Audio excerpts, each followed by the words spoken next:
What's going on, everybody? It's your boy Mini back with another video, and once again dialing in on our opening print strategy along with the Wick strategy. So both of these combined, my top two strategies that I've been teaching for a very long time. Let's check out how we were able to catch XPON today and see who made money today. So um, our member options one made about 6 grand on XPON today. Absolutely crushed it. You guys can see 6 grand right there. Absolutely love your trade. Our mentor costs made 6 grand today, freaking killing it in the Discord. We have other members just freaking smashing it. These are all from today's trades, Trib, XPON. These are from XPON here. So absolutely lovely. I just want to show you guys how this is actual live results, and it's not something that's just being made up. Anyway, let's go on the alert now. So why was I watching XPON? So XPON in pre-market was running. I saw after hours run as well. Recently what we've been seeing is a after hours runner, and then that same runner tends to pop up in pre-market, and that pre-market runner tends to keep running into open. That's what we saw on ATNF, that's what we saw on BSLK, that's what we saw on XPON today, and SNO and SNOA today. So that's been the recent trend this week, which is pretty good to see that market is healthy. Now on XPON, you guys know, as the opening print, the opening candle is very important. So here's the opening print, right, which is 366, because that's exactly where we opened. The opening high is very significant, and the opening low is very significant. Now, in order for a stock to make a bigger move, right, market makers must generate liquidity, right? So how do you generate liquidity? It's when you stop people out under support, or stop people out under support, or stop people out over resistance. That's how you generate liquidity, right? So if you have one of the highest volume and most significant candles into open, and you break below it, you grab liquidity, all that liquidity, and then you reclaim that same level. All these are shares that you needed to make a bigger move, right? So this is exactly what I was watching on XPON. I didn't take this entry, right? But I started watching it around this area. I was watching it at 394, and I'll show you, you guys can see that these levels are simply based off of 350. You guys can see that, and then these are just off the opening levels, right?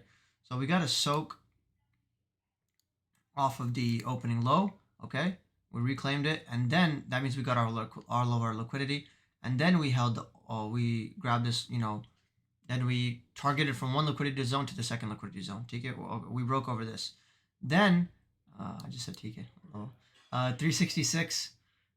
We pulled back into it. The same opening print level held up really nicely, 366, and then we bounced up. That's when I was watching it. I was like, okay, I'm very interested. I told the team that, okay, we just dumped here at resistance, but we held this opening print level, which is very interesting.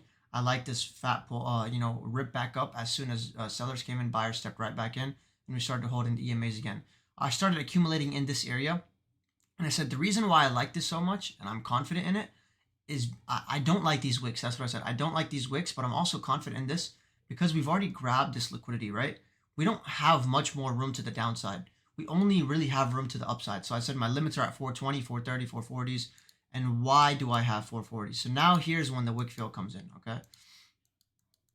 Here's how the wick fill strategy comes into play, okay? We are now on the daily, okay? And I was looking for where the next resistance level might be. Like we said, candle open. The rest here is a wick. So if we hold 360, which is a high volume candle as well, 30 million volume, we're going to squeeze up to 440 because there's really no resistance. It's just a liquidity trap and a liquidity trap move, okay? So opening print combined with my price target of the opening of the wick fill. So then 440. Okay, so this was my trade on it. Here's when I said I'm accumulating XPON at 390 for this $4 break and squeeze. Okay, and then that's why I said once wick is filled, I said one wick is filled at 440, watching hold of 4.2 for the next move to 5.5. So this is one wick filled right here, and then next wick was at 550. So we grabbed the first one, and I said if we hold 420, we're gonna go 550. And you guys can see the 550 wick was from this right here, the high volume. We held, I said, okay, we clear 440. Next big wick for resistance is 550. And you guys can see that 550 was quite literally what 550 was literally the high of day on XPON, which was quite perfect, right? So 550 was that extreme high of day, right? So literally to the T on the level. That's what I mentioned to the team as well. So this was based off of the opening print, and this was based off of the opening print for taking my entry, and then the wick fill for my price target 1, and a wick fill for my price target 2. So simple as that. I hope you guys learned something from this video. Absolutely incredible knowledge being dropped. If you guys want to trade with me for free, link is in the description. Come check it out. Make sure to subscribe, like the video, comment with any questions. Peace.